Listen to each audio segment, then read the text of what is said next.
Olá, pessoal da terceira série do ensino médio. Sejam muito bem-vindos ao Centro de Mídia de São Paulo. Hoje vocês vão ter uma aula com o professor Caio Vinícius, sobre imperialismo, neocolonialismo e a teoria racista.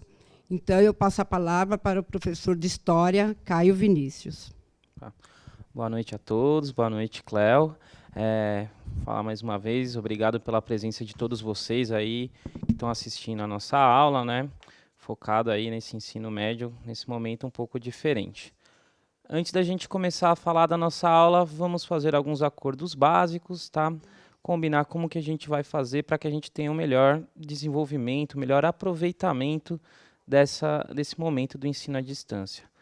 Vocês já devem ter ouvido isso de outras aulas, mas a gente vai frisar quantas vezes forem possível, porque é necessário e é importante. Primeiro, pessoal, vocês têm que ter um ambiente limpo, organizado, para que vocês consigam estudar e ter um melhor aproveitamento. Ou seja, assistir a aula de ponta cabeça, sentado no sofá, não dá, tá? Vocês têm que ter uma postura correta, porque isso vai melhorar aí para vocês terem um aprendizado muito mais interessante, tá bom? Tem que tirar nota dos assuntos, dos pontos importantes. Você vai ter que anotar sim, usem seus cadernos, não abram mão dessa ferramenta. É muito importante a gente estar sempre praticando a língua portuguesa, tá? Para ter uma escrita mais que se desenvolva de uma forma mais fluida e melhor, tá? Então, esses acordos básicos sendo feitos, vamos então começar a falar um pouco sobre a nossa aula, Como a professora Cléo disse, essa aula é voltada aí para vocês que estão no terceiro ano do ensino médio, e esse tema é um tema bem atual, por mais que parece que já foi um bom tempo atrás, mas ele é muito atual e ele é muito bom para a gente entender um pouco da nossa sociedade atual, tá? O nome da nossa aula é Imperialismos, Neocolonialismos e Gobineau e o Racismo. São pontos principais, um nome bem objetivo para a gente ser também aí mirar onde a gente quer chegar e acertar os pontos principais desse assunto, tá? Então, vamos falar um pouco das habilidades que a gente vai discutir, tá? Uma das habilidades que a gente vai discutir é analisar criticamente as justificativas que vão ser dadas para essas práticas aí, tanto o neocolonialismo como o imperialismo, tá? E as teorias raciais do Gobineau vão entrar dentro desse balaio, tá bom?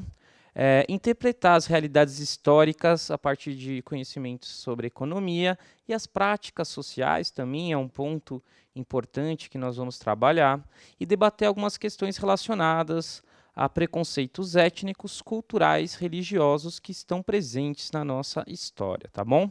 Então vamos começar aqui a conversar um pouco sobre a nossa aula. O nosso objetivo é que vocês entendam de uma forma clara as justificativas do imperialismo e do neocolonialismo e sempre associando esses temas à Revolução Industrial, tá? A Revolução Industrial ela vai ter uma influência direta nesse processo aí do imperialismo e do neocolonialismo, tá? Então vamos continuar aqui a nossa aula, vamos começar a falar um pouquinho disso.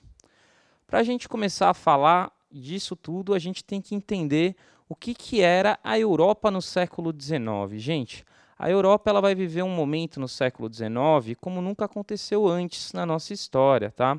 A gente vai ter um crescimento populacional, a gente vai ver aí essa população cada vez mais urbana, tá? A vida nas cidades ela começa a se concretizar como algo real. As pessoas começam a migrar dos campos para essa cidade.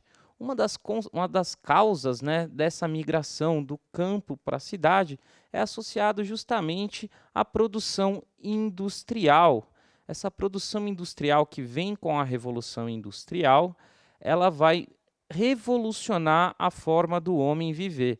Ela vai transformar a nossa forma de sociabilizar, tá? A nossa forma de organização social, as nossas lógicas econômicas. Então, a Revolução Industrial ela é importantíssima para a gente, tá? Ela transforma e muito. Bom, ela transforma de que jeito? A partir do momento que o homem sai do campo e passa a morar da cidade, esse homem, ele precisa do quê? Ele precisa pagar suas contas, tá? Quando ele morava no campo, ele tinha a possibilidade de produzir os alimentos dele, ele tinha um certo grau de autonomia, ele conseguia sobreviver a partir da sua produção. Quando ele migra para a cidade, esse homem agora ele não tem mais como sobreviver. É só vocês pensarem na nossa cidade.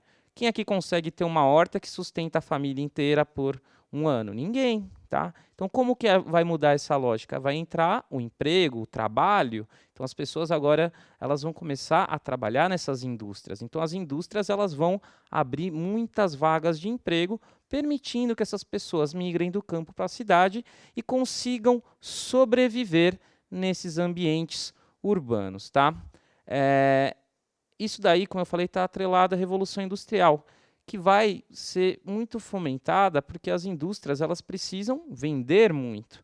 Então, eu pago um salário porque eu quero que também esse meu funcionário ele consuma. O consumo passa a ser um ponto importante. Se não há consumo, não tem por que ter produção. As coisas estão atreladas. Eu preciso de um consumo alto para ter uma produção alta. Produção alta, lucro alto, tá bom?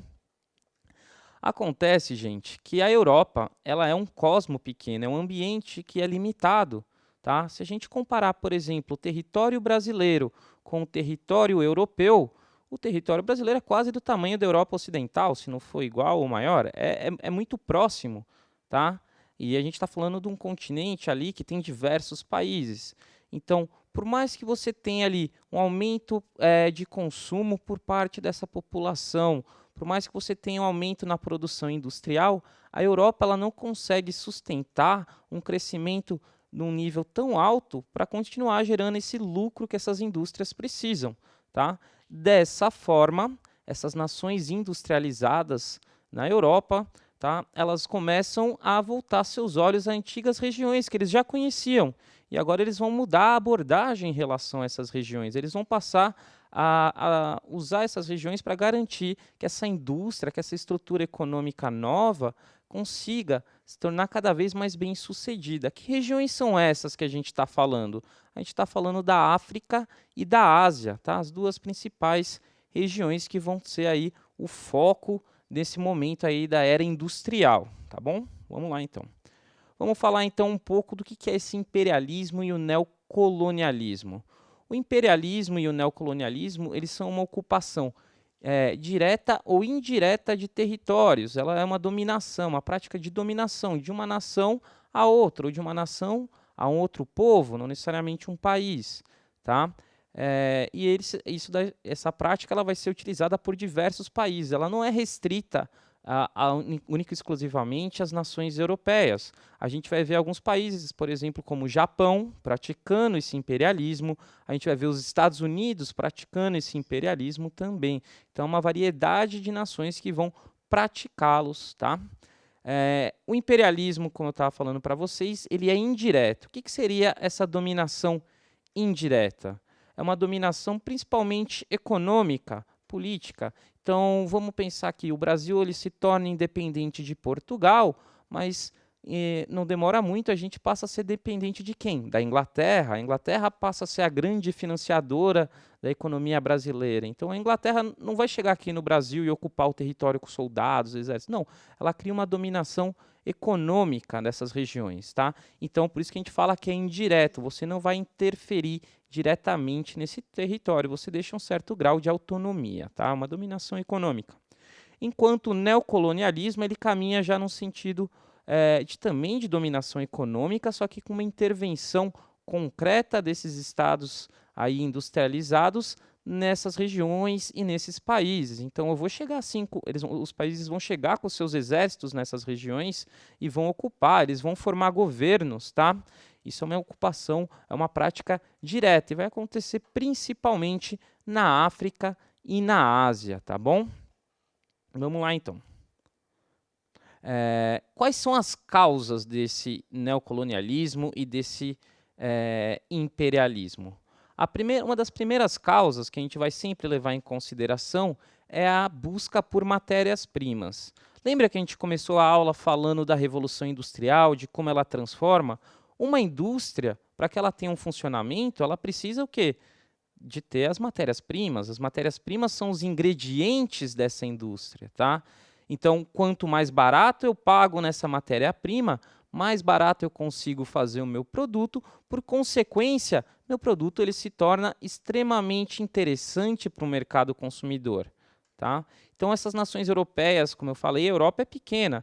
Então, você vai encontrar poucas matérias-primas lá. Não que seja pouco em quantidade, mas não vai atender essa demanda cada vez maior dessa indústria que está crescendo. Tá? Então, para onde que eles vão buscar essa matéria-prima num preço barato, num preço acessível? Na África, na Ásia, tá? Também comprando matérias-primas também de outras regiões do mundo, como a América também. Então, eles vão buscar matérias-primas para conseguir uma produção cada vez mais barata, tá? Outro ponto importante é a busca por fontes energéticas. Que fontes energéticas que a gente está falando? Do carvão, do petróleo, tá? Carvão e petróleo vão ser os combustíveis da Revolução Industrial. A partir deles, eles vão conseguir, por exemplo, diminuir todas as distâncias, porque agora os motores, tudo funciona a motor, e o motor não para descansar. Imagina, você pega um barco na Inglaterra para ir para a Índia, o motor vai funcionar 24 horas por dia, porque existe alguém jogando combustível nesse motor, normalmente o carvão mineral, ou então o petróleo vai ser utilizado. Então as distâncias começam a diminuir e a busca por fontes energéticas se torna cada vez maior. Ela é muito importante também para a indústria siderúrgica. Tá? Para a gente poder ter um desenvolvimento da siderurgia, nós precisamos derreter os metais em altas temperaturas. Para isso a gente precisa de combustíveis com uma alta combustão. Por isso que o carvão mineral ele é tão importante. Pra vocês terem uma ideia como isso é importante, vai ser até causa de algumas guerras dentro da Europa. Tá? Ali a disputa que a gente vai ver entre Prússia e França, né, pela região da Alsácia-Lorena, né, que tem uma região rica em carvão mineral. Isso é bem importante de saber. Outro ponto, também retomando o começo da nossa aula, é a questão dos mercados consumidores. A Europa, como eu falei para vocês, ela é grande, mas não é gigantesca como o Brasil. Então, por mais que você tenha ali pessoas que tenham salários, tá, que consumam, elas também não vão conseguir consumir o suficiente para que essa indústria continue crescendo e ganhando força, como essas indústrias anseiam. Tá? Então, o que acontece? Eu preciso fomentar o consumo. Então, isso vai estar muito atrelado àquela dominação direta que eu falei para vocês. Pensa o seguinte, imagina a Inglaterra organizando o seu exército para ir ocupar regiões na África e na Ásia. Cada soldado inglês vai ter que usar um par de botas, um par de meias, calças, uniforme completo, armas, munição. E tudo isso faz o quê? Faz com que a sua indústria gire, faz com que entre dinheiro. Então, esses soldados, por exemplo, essa prática militarista, ela vai garantir um lucro bem interessante para as indústrias. E essa não é uma prática antiga. Até hoje, nós conseguimos encontrar alguns países que se mantêm num estado cíclico de guerras, porque assim você consegue sempre fazer o quê? A economia funcionar cada vez mais, tá? Sempre vai estar sempre vão estar comprando produtos, tá? Isso é bem importante para a indústria. Ela tem que estar sempre funcionando. Indústria parada, gente, é prejuízo, tá? Então, ampliação de mercado consumidor. Então os mercados consumidores são soldados? Não apenas. Quando os países industrializados chegam nessas regiões, eles também vão distribuir, eles vão vender esses produtos que eles estão gerando lá na Europa, ou nos Estados Unidos, ou no Japão. E vão garantir, assim, o quê? O seu lucro, tá? A gente vai trabalhar isso um pouco mais a fundo quando a gente comparar ali o colonialismo com o neocolonialismo um pouquinho mais para frente na aula. Mas essa lógica é importante. São modelos para garantir o lucro dessas indústrias e o crescimento delas.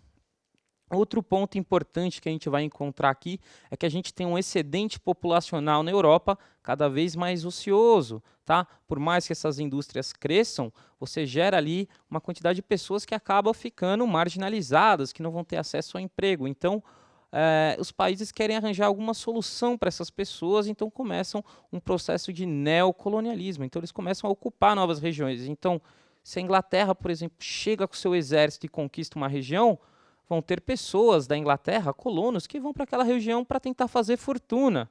Tá? Isso não é tão estranho para a gente. Pensa no Brasil. Quantas pessoas, por exemplo, fugiram da miséria, da guerra na Europa e vieram para cá no final do século XIX e começo do século XX? Os italianos, os espanhóis, portugueses, várias nacionalidades vieram para o Brasil o quê? Em busca de uma vida melhor. Tá? Então, ocupar esse excedente populacional é um ponto também que vai ser interessante para o desenvolvimento dessa prática imperialista. Outro ponto também, gente, que a gente tem que levar em consideração é a questão de domínio de algumas regiões que sejam importantes para o planeta. Tá? Vamos pensar, por exemplo, no caso da África do Sul. Quando a Inglaterra conquista ali e faz a unificação ali da África do Sul e domina toda aquela região, ela vai se apoderar de uma região chave, porque ali é uma área de transição dos navios. Os navios passavam por ali para chegar na Ásia, tá? Então, a cidade do Cabo, que se chama hoje a cidade do Cabo, ela tem esse nome porque aquela região se chamava Cabo das Tormentas, né? Porque ali foi a grande dificuldade dos navegadores europeus de cruzar aquela região. E aquele ponto é estratégico. Dominar o ponto de passagem ali garantia uma vantagem em relação às demais nações. Tá? E existem outros pontos estratégicos que a gente pode pensar. Se vocês pensarem, por exemplo, o próprio Estreito de Gibraltar, que é aquela entrada do mar Mediterrâneo, é um ponto super estratégico. Né? Entrada e saída do mar Mediterrâneo. Já pensou controlar aquela região? Como você se torna uma nação importante? Então, isso daí é uma causa também desse imperialismo, tá bom? Vou falar para vocês mais algumas justificativas. Quando os europeus, as nações industrializadas de uma forma geral, lembra que falei também Estados Unidos e o Japão, começam esse processo de expansão, ele tem um viés econômico muito forte, como a gente viu, mas ele vai ter uma justificativa teórica, tá? Eles vão explicar o porquê que eles estão fazendo isso. E o ser humano, ao longo da história, é muito bom em explicar os abusos que ele causa. Ele sempre consegue dar uma justificativa para a coisa errada que ele está fazendo. No caso aqui, a gente vai ver a construção de duas ideias que são aí, que elas até existem nos dias de hoje. A gente vai discutir um pouco disso. A missão civilizadora. As comunidades ocidentais, industrializadas, elas vão se colocar, gente, como o modelo mais bem-sucedido de desenvolvimento da raça humana, tá? E eles vão falar o seguinte: nós que somos industrializados, nós que somos países modernos, nós precisamos estender essa modernidade, levar essa modernidade para todos esses povos que não têm ela. É a nossa obrigação como povo desenvolvido. Por que a gente vai deixar os caras vivendo na miséria se a gente pode levar esse modelo industrial para eles? Ele é muito importante, então eles vão explicando, ó, tá vendo? Eu não vou ocupar vocês porque eu só quero explorar. Eu estou levando a modernidade, tá bom? Outro ponto também que vai acompanhar aqui é a questão do darwinismo social. O darwinismo social, ele é uma leitura extremamente deturpada das ideias do Charles Darwin, tá? Vamos fazer aqui uma ponte com o pessoal de ciências biológicas. O Charles Darwin, ele vai fazer a teoria da evolução das espécies. Na teoria, ele vai falar o quê? Que o meio ambiente seleciona os animais. Ele vai falar que os animais que não são aptos a se adaptarem ao meio ambiente, eles não conseguem prevalecer. Então, o meio seleciona. E eles vão deturpar essa teoria levando o quê? Para a explicação de sociedades. Eles vão falar o seguinte: sociedades, por exemplo, como as industrializadas, elas são as sociedades mais fortes, as mais desenvolvidas, então elas vão subjugar, elas vão dominar todos os povos que não são fortes ou desenvolvidos como eles. É a lei natural. A cristalização dessa deturpação é quando a gente fala que é a teoria do mais forte, tá? Não é a teoria do mais forte que o Darwin fala. O Darwin fala da teoria do mais apto, tá bom? Então, o darwinismo social é uma deturpação dessa teoria e é uma das justificativas que vem com esse imperialismo e esse neocolonialismo. Eles vão sempre, como eu disse, justificar essas suas práticas de ocupação e dominação econômica. Tá bom? Eu vou falar mais um pouquinho, aí eu vou abrir uns minutinhos para vocês mandarem algumas perguntas aqui para a gente, tá bom? Só mais um minutinho aqui, aí a gente já abre para as dúvidas. Falando de darwinismo social, estamos falando de racismo, então a gente vai puxar um pouco aqui para o nosso lado, para um senhor que veio aqui para o Brasil e teve aqui um período na corte de Dom Pedro II, que foi o Conde de Gobineau, tá? Conde de Gobineau, ele era francês, e ele veio para o Brasil aqui e ficou quase que um ano na corte de Dom Pedro, se eu não me engano, e aqui ele vai fazer alguns comentários a respeito de como que era a situação do Brasil. O Gobineau ele era extremamente avesso à mistura de raças. Presta atenção, mistura de raças. Vou fazer uma pergunta para vocês. Quantas raças de ser humano existem no planeta, gente? Essa eu respondo rapidinho. Uma. Nós somos todos da mesma raça. Somos todos Homo sapiens. Tá? Não existem raças de homem. Existe apenas uma. Tá bom? E o Gobineau ele falava que existiam raças, raças superiores, raças inferiores. E ele era totalmente avesso ao quê? A mistura de raças. E quando ele veio para o Brasil e ele vê a formação do Brasil, que é uma formação que envolve uma mistura de povos diferentes, ele fica chocado, ele acha um absurdo. Não é à toa, por exemplo, que ele vai fazer depois um texto que vai ser o Tratado da Imigração para o Brasil, falando que os europeus têm que vir para o Brasil para branquear essa sociedade. Tá? Mas vamos falar sobre o ensaio sobre a desigualdade das raças. Quando ocorre uma mistura de raças, o Gobineau ele afirmava que sempre vão prevalecer os genes ruins quando as raças não são do mesmo nicho, do mesmo grupo. Então, se eu misturo a raça branca superior com outras raças, essa raça branca ela vai se tornando pouco a pouco degenerada, ela vai perdendo as suas qualidades, e quanto mais eu for misturando, pior ela vai ficando. Lembra que eu comecei a aula falando para vocês de que esse tema é distante, mas é atual? A gente está falando aqui de algumas justificativas do nazismo, tá? Que acontece no século XX. O nazismo falava muito de degeneração da raça, ou então também de preservação. Essas ideias não foram inventadas ali no século XX. Elas vinham de um longo período, tá? Que elas vinham sendo propagadas e sempre vistas com bons olhos. Se acreditava muito que isso fosse verdade. Então, Gobineau ele vai falar aí do ensaio das raças, da mistura. O que ele vai falar sobre o Brasil? O que o Gobineau fala sobre o Brasil? Que se essas misturas continuarem a acontecer no Brasil do jeito que ocorrem, logo o Brasil vai se tornar um país incapaz de ser produtivo. Tá? Ele falava que essa mistura de raças ia gerar um povo tão enfraquecido que eles seriam intelectualmente incapazes de trabalhar e também incapazes geneticamente de se reproduzir. Então eles não iam ter mais pessoas e as pessoas que iam existir não seriam capazes de trabalhar, tá bom? São teorias extremamente preconceituosas, racistas, tá? E que infelizmente vão perdurar por um longo período, né? Dentro do século XX, tá bom? Dessa forma, eu já falei para vocês que ele vai fazer um livro, aí, um texto falando da necessidade da imigração no Brasil, e essas teorias deles influenciam grande parte o governo brasileiro. Não é à toa que o governo brasileiro vai buscar, por exemplo, incentivar que aqueles povos europeus que eu falei para vocês que vieram para cá no começo do século XX, final do XIX, venham. O governo incentiva muito por causa disso, tá? Porque eles querem branquear, eles têm medo de uma degeneração dessa raça aqui no Brasil, tá bom? Vamos lá? Então, ó, pessoal, antes da gente dar sequência aqui, 2 minutinhos aí para vocês mandarem as suas dúvidas a respeito disso. Aí a gente fecha essa parte e fala um pouco das práticas imperialistas em outras regiões do mundo, tá bom? Então, um minutinho.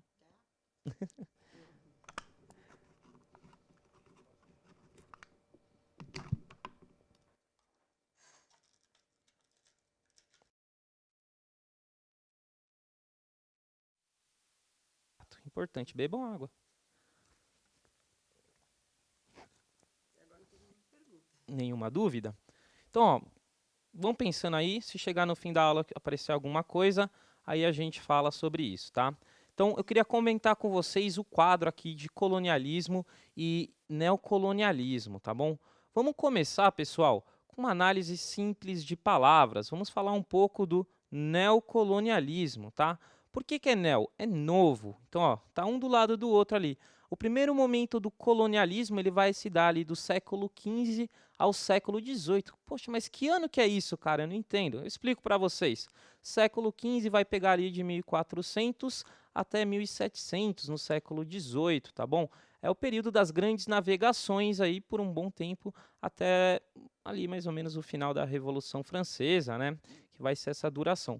E o neocolonialismo ele vem no século XIX, de 1800 em diante, tá? Ah, Caio, por que não está ali o final do imperialismo? O imperialismo ele nunca terminou, tá? Ele perpetua-se de formas diferentes até os dias de hoje. Essa prática existe. Então, ó, já comparamos uma diferença entre um e outro. O período de tempo, né? Então, enquanto o colonialismo é no século XV ao XVIII, o século XIX é o século do neocolonialismo. Lembra que eu falei na aula que eles voltam seus olhos a regiões que eles já conheciam? Por isso que é o neocolonialismo. O colonialismo, no primeiro momento, ele vai acontecer de uma forma geral na América, tá? Principalmente, né, fomentado ali por Portugal e Espanha, tá bom? Só vocês olharem depois, a gente pode até numa possível aula fazer uma revisão para vocês verem a quantidade de territórios que a Espanha tinha aqui no Brasil, não, no continente americano, e também a quantidade de terra que Portugal vai ter aqui, tá? Então, colonialismo, América. O neocolonialismo ele vai estar voltado principalmente para África e Ásia.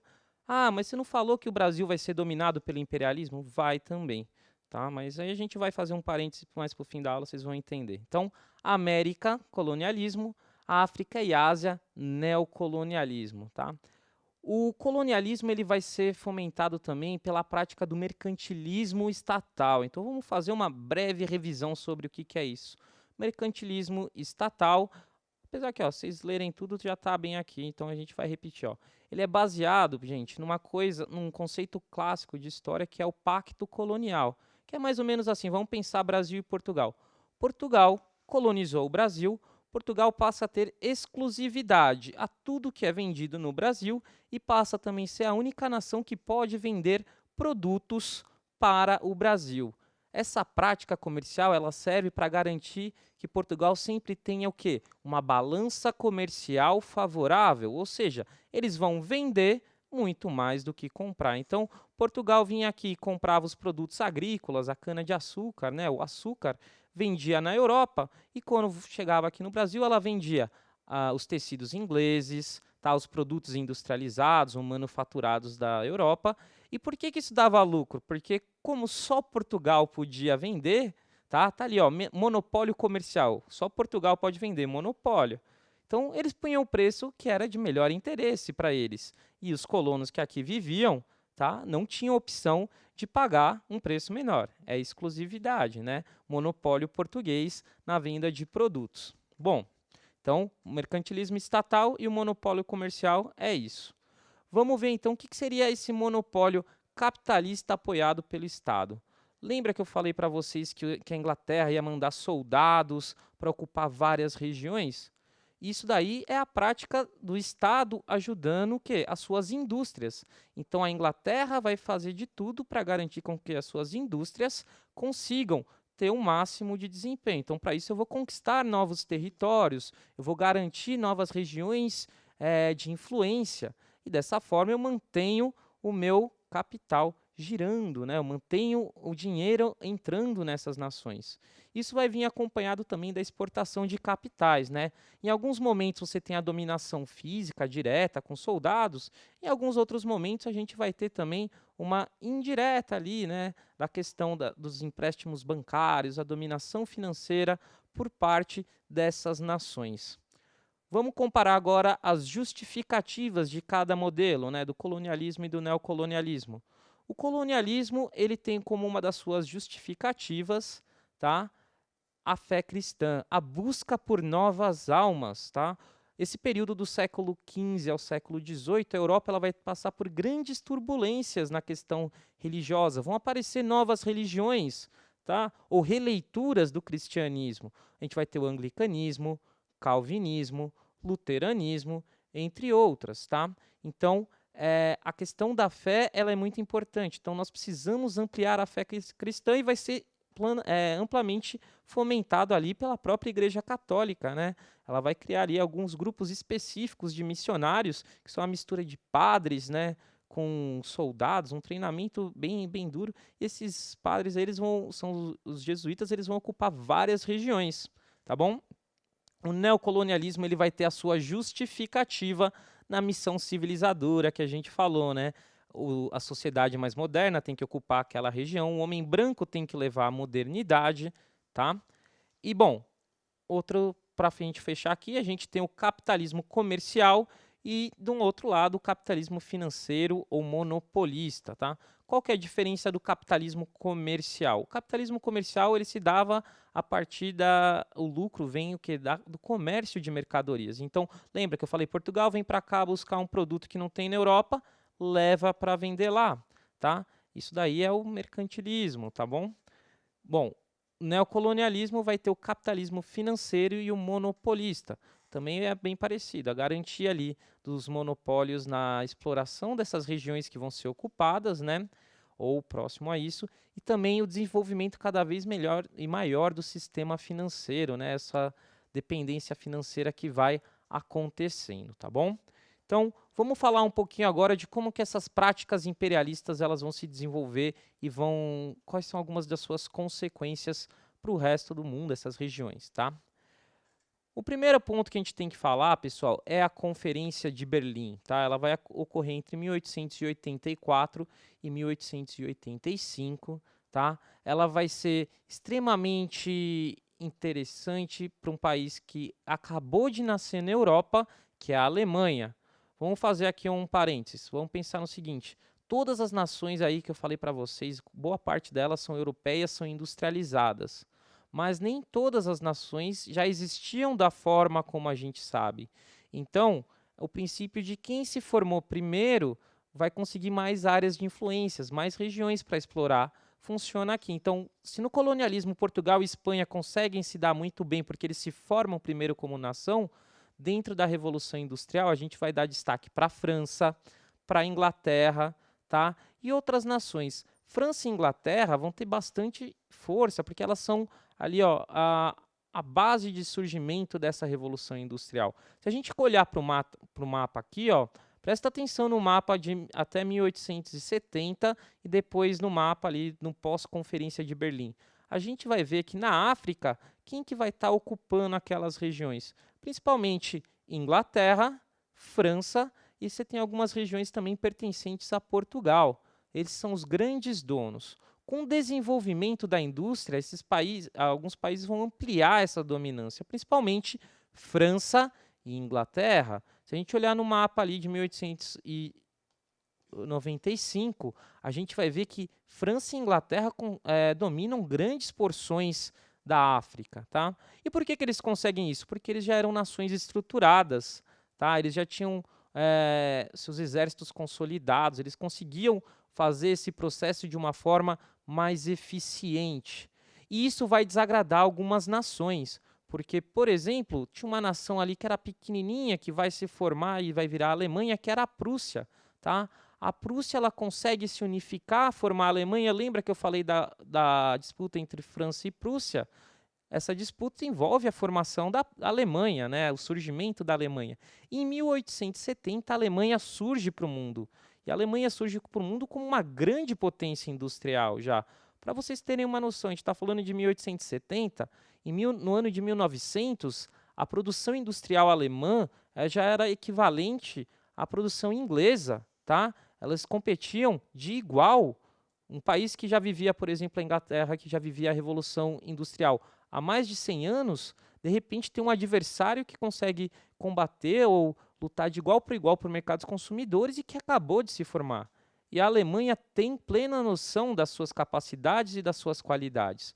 Não é à toa que o chanceler dela, o Otto von Bismarck, esse é um cara muito importante, a gente precisa saber o nome dele. Esse cara ele vai fomentar o quê? A Conferência de Berlim, tá bom? Essa conferência ela visa justamente o quê? Fazer uma divisão igualitária não, é um termo equivocado, mas uma forma de que as nações europeias consigam explorar aí de uma forma mais eficiente, sem tantos conflitos entre elas, essas regiões do mundo, como a África e a Ásia. Deixa eu fazer uma pergunta, Cléo, alguma dúvida aí? Alguém mandou algum comentário? Eu gostaria até de fazer um comentário, porque olhem como é importante os fatos históricos para que você possa entender a atualidade, que, no caso, quem estuda é a geografia. Então, é muito importante o Caio falando, né, do capitalismo, todo esse processo que gerou a globalização hoje, que nós falamos tanto e é um assunto tão polêmico. Por isso que é importante, terceira série do ensino médio, anotar, tirar suas dúvidas, né, não ter nenhuma pergunta, sinal, que é muito bom, porque vocês não estão com dúvidas, estão entendendo todo o conteúdo que o professor está passando. E é importante também, né, levar a sério para que vocês, entendendo história, vocês vão, consequentemente, lá na frente, entender também a geografia, entre outras disciplinas que estão interligadas. Obrigada, professora. Eu só queria fazer esse comentário. Imagina. Então, para a gente fechar isso, vamos mostrar mais ou menos como que vão ser essas práticas de dominação aí ao redor do globo, tá? Eu selecionei para a gente aqui 2 conflitos, tá bom? Vamos começar falando da Guerra do Ópio. Tá? O que vai ser a Guerra do Ópio?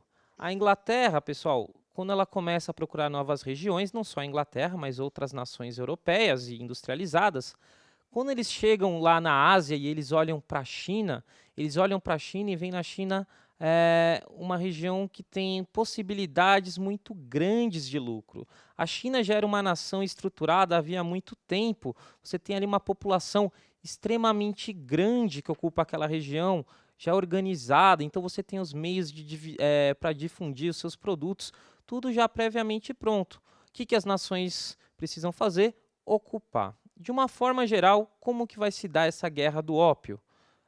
Os ingleses eles obtinham muito lucro na venda de ópio para a China, e a China tenta proibir essa venda. Quando a China tenta proibir essa venda, os ingleses se sentem prejudicados, tá? E eles vão atacar e vão entrar em guerra com a China. Um detalhe interessante é que a Inglaterra tinha plena ciência, sabia que a venda de ópio na China era feita pelos seus comerciantes, tá bom? Quais são as consequências, de uma forma geral, dessa Guerra do Ópio? A gente vai falar de algumas coisas, que são os tratados desiguais, que é uma característica do imperialismo e do neocolonialismo, tá? Tratados desiguais é mais ou menos, vou fazer um parênteses, quem nunca viu O Poderoso Chefão, veja e aprenda o que é fazer uma proposta irrecusável. O tratado desigual é uma proposta irrecusável. Ou o país em questão assina o tratado, ou esse país vai ser dizimado e destruído pelo exército, tá? Então a Inglaterra derrota os chineses, ela sabia que iria ganhar, e ela obriga a China a assinar o Tratado de Nanquim. No Tratado de Nanquim, a China é obrigada a abrir vários portos para o comércio, tá? Até então, a China tentava se fechar para o Ocidente, e o ponto de grande destaque do Tratado de Nanquim é que a ilha de Hong Kong passa a ser o quê? Da Inglaterra. Então, a China é obrigada a ceder territórios dela para a Inglaterra, tá bom? A gente tem uma série de tratados desiguais, depois a gente vai ver o Tratado de Tianjin, que é para a segunda fase da Guerra do Ópio, que vai só ampliar cada vez mais essa dominação e essa ocupação aí desigual que ocorre na China, tá bom? Um outro conflito que vai ter também é a Guerra dos Boxers, que são um grupo também nacionalista que vai combater essa influência inglesa, tá? Gente, nosso tempo está acabando, tá? Queria agradecer. Professora Cléo. Eu quero agradecer, muito obrigado pela participação, né, no Centro de Mídia de São Paulo. É um ganho para a educação de São Paulo e até a próxima. Obrigada. Até mais, pessoal. Obrigado pela participação. Vamos manter aí, ó, a consciência, manter o isolamento social, criar a sua rotina de estudo, se organizar, foco, tá? Não é porque a gente está distante que a gente não pode continuar fazendo um bom trabalho, ter uma aprendizagem bacana. Então, ó, criem a sua rotina, ajudem em casa também, ajudem seus pais, organizem as suas coisas. Um ambiente organizado, uma rotina regrada é a chave para que vocês consigam ter um bom aproveitamento e bastante sucesso nesse período aí de isolamento social. E não pensem que é brincadeira, gente. Levem muito a sério isso, hein? Tem que ficar em casa mesmo. Obrigado por tudo. Boa noite.